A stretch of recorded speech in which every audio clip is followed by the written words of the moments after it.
With all that, for him to be able to capture the saransh of dharma and Indian civilization, of the Bharatiya civilization, the way he has done, is not a reflection of his preparation, is a reflection of his commitment and conviction in the strength of the civilization. Because preparation will take you only to a certain distance, but beyond that, do you truly believe in what you preach and practice, or let's say, do you truly believe in the words that are coming out of your mouth? I think the audience is smart enough to understand that. And I think the reaction of the audience clearly bears out the strength of his conviction. I'm usually not in the, I don't have the practice of basically saying he's my friend or she's my friend. But I can confidently say he and I have a very good equation, wherein at the very least it's possible to reach out and express some real concerns. I genuinely hope Tejasvi remains accessible and approachable to people like us as he climbs the ladder, which he will. Now, coming to the topic, let me build on what Tejasvi has, I think, laid a fantastic foundation for.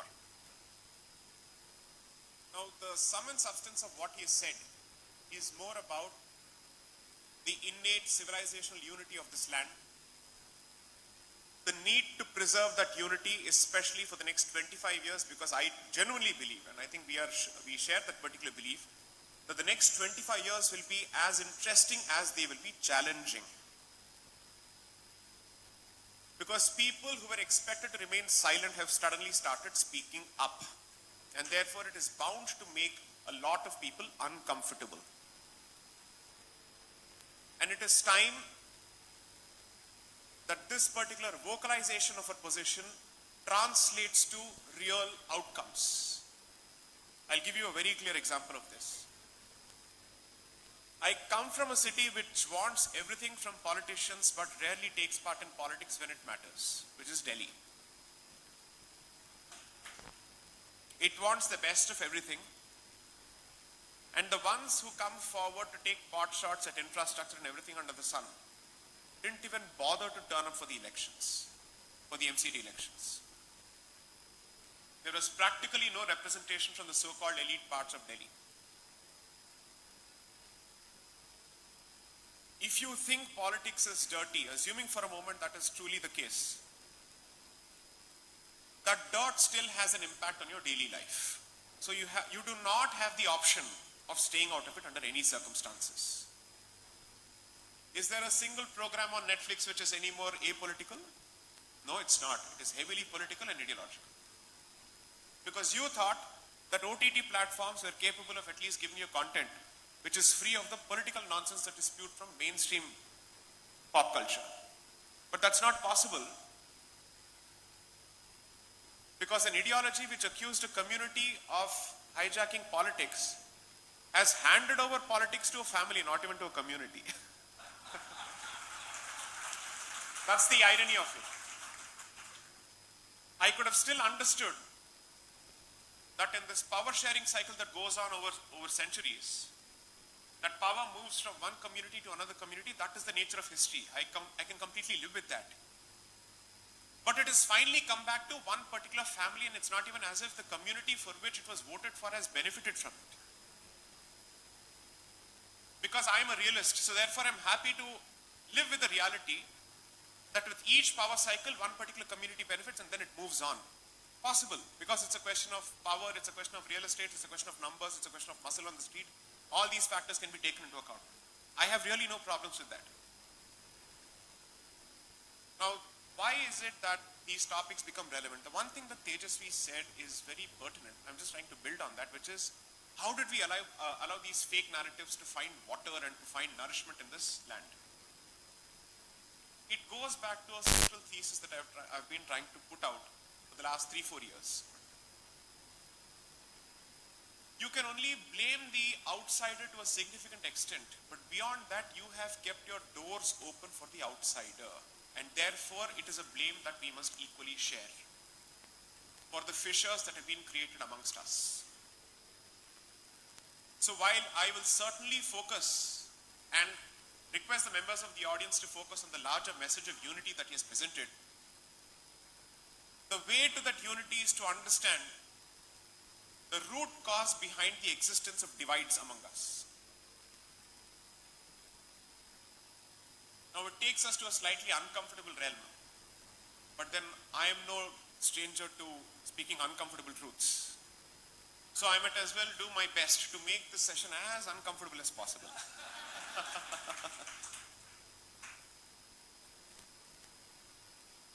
The recent controversy surrounding Ponniyin Selvan as to whether Cholas were Hindus or not, and whether Saiva Siddhanta is part of Hindu fabric or not, we can keep laughing at it because to us it says, what nonsense is this? But there is a very clear politico-theological foundation that was laid in this part of the country for this particular kind of politics to find support. Tejasvi mentions the period from 1915 to 1925. I would just request you to go back perhaps a century before, because the origins of it effectively starts from 1801. So I'll give you just a few timelines. By the time I am done, I will connect the politics of 1801 to the Sabarimala petition of 2016. I will cover everything. What is the nexus between the roots that were laid in 1801 till what happens and what continues to happen in Sabarimala. So 1801, there is a gentleman by the name H.T. Colebrook who comes to this country as part of the gift of Europe, which is colonization. And he effectively says that all languages in this country are to be traceable to Sanskrit. That is the original position of the Christian missionary in this country. Now, which was the first part of Bharat that was effectively colonized? Bengal. So what are the major regions? You have the Bengal presidency, you have the Madras presidency, then you have the Bombay presidency, and then you have Allahabad. That's how exactly these presidency courts were set up. So if you read the politics of Bengal and you read the politics of Madras, you will have a very clear picture of how the missionary movements moved. How is it that every reform movement with respect to Hinduism starts exactly in those places where the British power center is established? And along with that, the missionary comes with him. So by 1801, their position broadly based on the Oriental school of thought about Bharatiya philosophy that is set up by missionaries in Bengal is that Sanskrit is the mother of all languages. This is the original position. Subsequently, from around 1830s onwards, Robert Caldwell is a much later phenomenon. He features in the history of this land only around 1856 onwards when he wrote his seminal work, The Comparative Grammar of Dravidian Languages. And by 1881, his work was almost done because by then he had become the bishop of a particular region in this country or in this particular land. And you will perhaps have a very clear picture as to why does the demographic composition reflect a certain way. He became the bishop of Tirunelveli. So don't be surprised at the demographic composition of that particular part of the country, because the investment is not 100 years old, the investment is close to 200 years old in that particular region. So you're not fighting DMK, you're not fighting DK, you're not fighting Justice Party, you're fighting the investment which was much prior to the Justice Party, which was older to the Justice Party by at least a century. At the very least. So prior to him, there were two administrators, Francis Ellis White and another gentleman, Campbell, Alexander Campbell, who come to this part of the country because you see, India was first of all a punishment posting for people in the civil services in England. Because this is a hot country, dirty country, heathens, pagans, idol worshippers, black people. அந்த punishment போஸ்டிங்ல Madras வந்து அதுக்கு மேல punishment posting. Because that was seen as year not sunny. Sade Sati, literally. Tropic of Cancer oda blast furnace la amchu vittaanga. Inga poi avanda vandu vegarudhu solli. And therefore, since Bengal presidency happens to be the first brush of the British colonizer with the Indian civilization, and since he is not used to the cultural diversity of this land, when he comes to Madras, he thinks that this is so radically different from Bengal. And therefore he starts assuming, look at the difference in physical features, look at the difference in script, look at the difference in language. 100% these are people from a different race. That's how their understanding starts. Because Bengal is not what you see as Bengal today. Bengal presidency includes the better part of North India until its partition in 1905. So they see a certain culture there, and Madras presidency goes right from the bottom until Odisha. And they say all these features and the difference in features must be attributed to something very, very fundamental. And that is a difference in race. Now you have to realize that simultaneously, as Tejasvi pointed out, missionaries are trying to find out what is the best way to convert. Because that's their single point agenda. Now, can we learn Sanskrit and somehow establish a similarity between Sanskrit and our languages so that we can go after the top order of the society, namely the Brahmins, and then convert the rest of the society? Once Brahmins have been converted, they fail to convert. And the worst part is, they thought we can give them a certain incentive by making them a part of the administrative infrastructure, teaching them English and whatnot. Poor people, they didn't realize that these Iers were better at English than them. There are records which have been captured in a fantastic book that was published in 1969 by an American journalist by the name Eugene Urshik. EU, for people who wish to read, E-U-G-E-N-E. Urshik is I-R-S-C-H-I-K. His birthplace was Kodaikanal. And this fellow captures all the correspondence and the frustration of the British man saying, we thought we will teach them, they come to the establishment and they're teaching us. But since they are so quick at learning, you know what, we'll have to tolerate them. And then gradually we have to start telling them, your brains are attributable to the fact that you're somehow related to us, so that foundations are gradually laid in the form of a connection between the so-called upper classes of this country and the British man in the form of the Aryan invasion theory that is slowly pushed.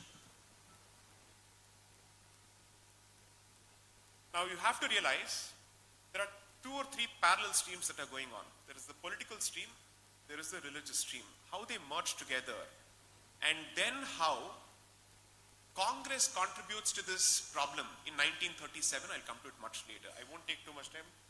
Necessity kandipa varadu. Kavaliya padadilla. So, by I think mid 1850s or 1840s, there are 2 competing schools of missionaries, and they are divided. One school of missionary effectively says, sorry, there is a commonality in the entirety of Bharat's culture. The other effectively says, no, Telugu and Tamil don't have Sanskrit as their parents. And that's how they start putting it out. In the politics between 2 groups of missionaries, the second group ultimately wins. So it's not as if their ideas are the same. End goal is the same, but they differ on the means. The second group says, no, there is a very clear distinction. And they start putting out, first is the linguistic separation, and then one group starts speaking of the racial separation. The genius of Robert Caldwell was to put together the racial separation and the linguistic separation together to basically say, all of this is attributable to the fact that there is actually a religious divide. So he brings together the deadly mix of religion, race and language. And you know how they do that? They go back to the one book that they were trying to give to us for these justifications, the Bible. So there is a biblical, let's say, figure called Noah, who apparently saved the world from the flood, so on and so forth. So Noah has 4 children, Japheth, Shem, Aram and Ham. By that time, William Jones, who is credited for revival of Sanskrit in this country, had already taken the position that Sanskrit was the language of 3 children of Noah: Ham, Japheth and Aram. 4 குழந்தைகள் மிச்சம் யாரு? ஒருத்தன் தான். Right? Shem. So, the new theory that starts is Tamil and Dravidian languages are the language of Shem. And that Tamil apparently is closer to Old Arabic and Hebrew than to Sanskrit. Imagine this was pushed and this was taken very seriously. By 1856, Caldwell makes this a central document. By 1881, when he's become the Bishop of Tirunelveli, what he starts doing is, let me start mapping those parts of the Madras Presidency where there's a lot of competition between communities and see where I can push this more successfully. The training ground and the experimental ground became Tirunelveli. And there he was able to push that entire theory successfully. Now, parallelly what happens is, since you have effectively made the Brahmin the evil creature, his subsistence on the basis of dana from the rest of the communities are taken away. That leaves the Brahmin community with only one option for sore thanni. English kattu enga vela panni tholayala. Vera vazhi illa, ena inga saapadu varudilla. So they learn English and they join. This fellow treats them as an irritant who has to be employed. And the rest of them see, oh, so he's learned English and he's gone up. And that sense of competition is then exploited for the next 100 years. To effectively say, why should this community alone get English access? Why not others? Now then comes the next actor into this entire picture. There starts a fight between the Tamil identity and the Telugu identity. And the demand for a separate Andhra province also starts. So all of us will be fighting. You fight for Telugu, I will fight for Tamil. You fight for Modaliyar, he will fight for Iyer, this fellow will fight for Chettiar. All of this will go on. The money seems to be coming from some other place. Swaha, swaha, swaha, swaha. And somebody is pouring ghee into this fire. All of this goes on until a point where by early 1900s, the language divide, the racial divide and the religious divide have acquired very serious political overtones. When a societal chord, let's say a societal fissure, becomes so serious for it to find political representation, that means it has achieved mainstreaming. It has become that serious because people are now talking about it at the political discourse. So in the language of 1900s to 1920s, you will see the Aryan-Dravidian divide. You will see the North Indian, South Indian divide. You will see the Brahmin, non-Brahmin divide. You will see the Telugu-Andhra divide. All of this playing into the hands of somebody else. And it moves to a point where in 1919, where the Muslims were asking for entrenchment of communal electorates, which is to say separate electoral reservations for Muslims, people from the south were effectively saying, we too want this for a certain set of communities altogether. When that gets rejected, representatives from this part of the country go to London to say, do not give India home rule. And these are representatives of the Justice Party who go to London and specifically plead. Home rule movement is apparently a Brahminical movement because it is led by Annie Besant, Because Annie Besant is one of the founders of the Theosophical Society of India, Vadayar. And she speaks of the greatness of this culture. And when she speaks of the greatness of this culture, she's talking about Brahminical culture. So if the British man leaves, the Brahmin will take over. Active representations are made. So did you stop at communal electorates for a particular group of people? No, you didn't stop at that. It came to a point where you're actually looking at crystallization of a real concept called Dravidastan. Because by then the point that is being made is, as long as we are part of Bharat, Tamil Nadu and this particular part of this country will always receive secondary treatment, because that victimhood was fed into our minds by the British administrator who didn't want to come here because he thought this was the worst of punishment posting, and that was fed further by the missionary. And finally, a resolution is passed in Kanchipuram in 1940 at Justice Party asking for a separate Dravidistan. Now they thought they would get a brilliant partner in this with Muhammad Ali Jinnah because he was asking for Pakistan. So members of Dravidistan and members of Pakistan were hand in hand. Is the situation any different today? Find out.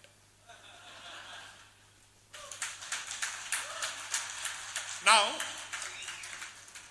Jinnah is not interested in these people. He's like, my people, I don't care for you. As long as I can divide and get my people and I can use you to get a separate country for my people, you're useful.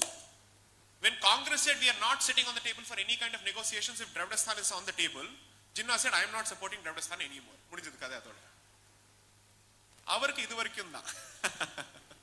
So then what will these Anades do? They have no other option but to continue crying. No, Dravidistan, we have to do something about it.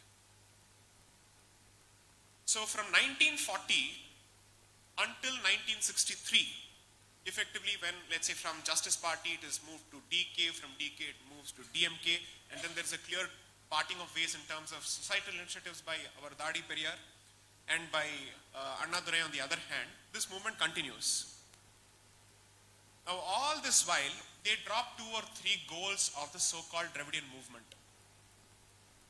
The Christian missionary is constantly saying, break the caste structure, it's easy to convert. But a Dravidian movement which is entirely based on caste identity cannot give up caste identity, no? They can only remove it from road names. Beyond that, they can't do anything. Because without that identity, how do we ask for 69% reservation for Tamil Nadu? Very difficult. Right? Over and above the constitutional ceiling of 50%. That is a symbol of Dravidian exceptionalism and entitlement, where it believes that the rule that applies to the rest of the country does not apply to this country. So,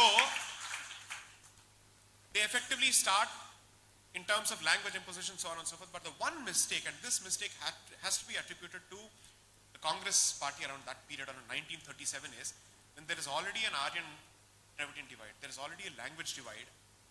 They introduce Hindi in schools as a way of education. There can't be a stupider move in the history of this country where you introduce Hindi at a time when that language itself is the subject of a serious problem. When there is already a huge divide.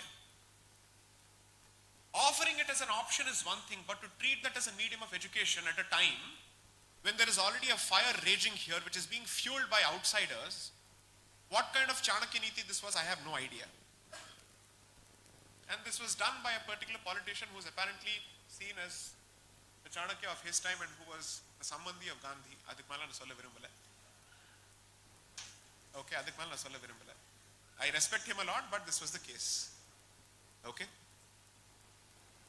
Governor General, Chief Minister and all that later. Because when you're looking at history, we have to be slightly more ruthless and objective in our analysis. Our personal likings can go for a hike for a moment because you're talking about the country at the end of the day, you're talking about the civilization. So this is what happened.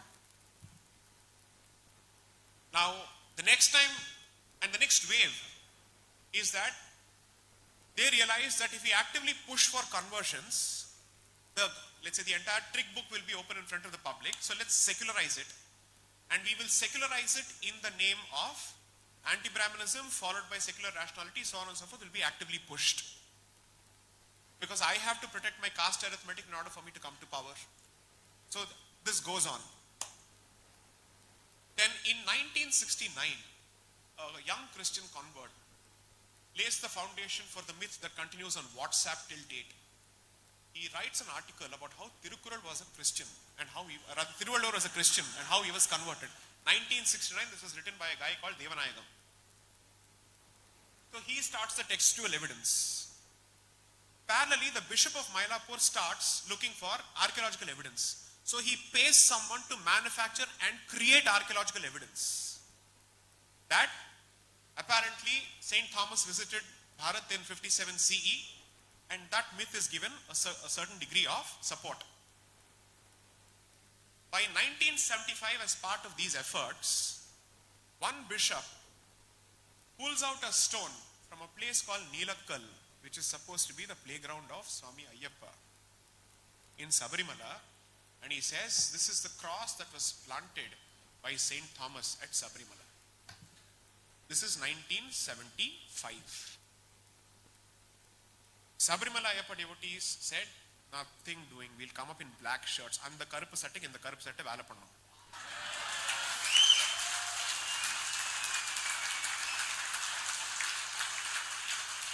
DK oda karuppukku Ayyappanoda karuppu dhaan badal.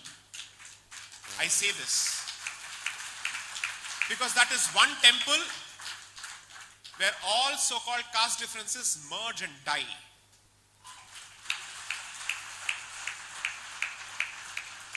You don't know how to respect a woman, here's a brahmachari. You don't know how to talk about women, here's a brahmachari. Who knows what is celibacy, who has control over his tongue when he speaks about women or when he is in their presence. That's the difference. So 1975 this happens. Before that, in 1950s, the Sabarimala temple is broken into and the murti is hacked into pieces. Now, who has the incentive? I will not answer that question. And the temple is set on fire because you see, this is a Mala temple, and apart from that, since he is a yogi who is a Naishtika brahmachari, it is not a temple that is supposed to be kept open year round.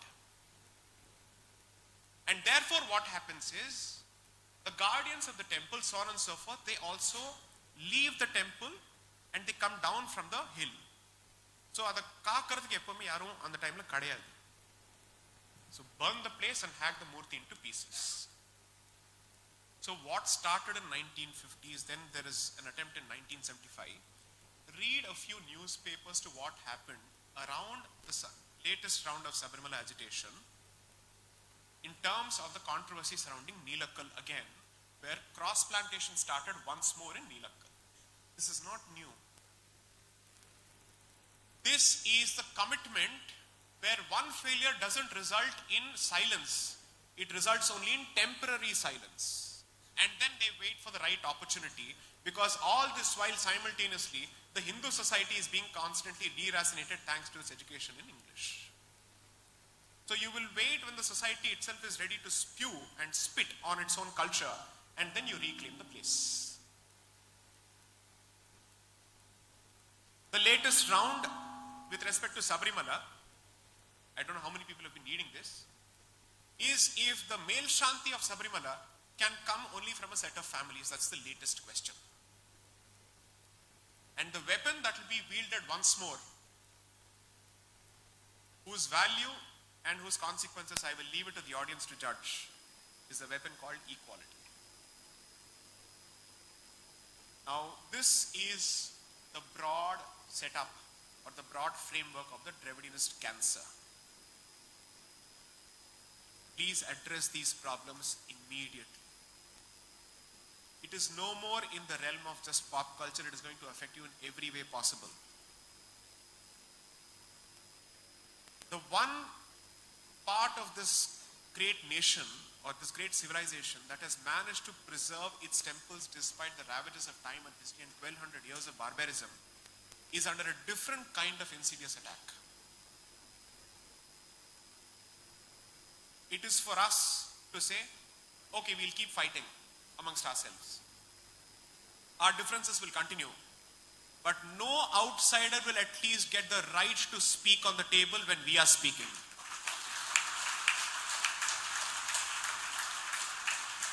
The ideal goal would be to somehow find a way to submerge these differences, but that's a long-term process. But at the very least, in the interest of survival, do not let an outsider partake in these discussions.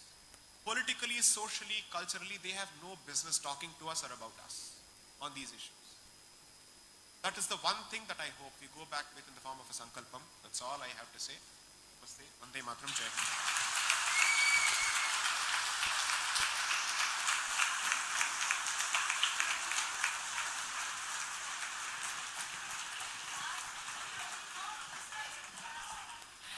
Thank you so much, Sri Sai Deepak, for this wonderful awakening speech that you gave us here on the topic